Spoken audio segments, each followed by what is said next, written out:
त्यसैमा बसेर बरु 1-1.5 बढी पैसा दिएर पकाएर ट्राफिकमा बसेर है सही मजा आउँछ भ्यूजहरू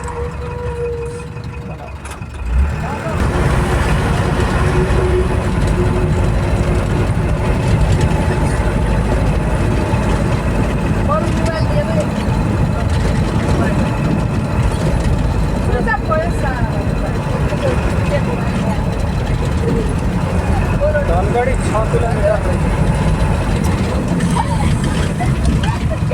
कस्तो पागल राणीको छोरा त नि यस्तो हेरेर आऊ है भाइ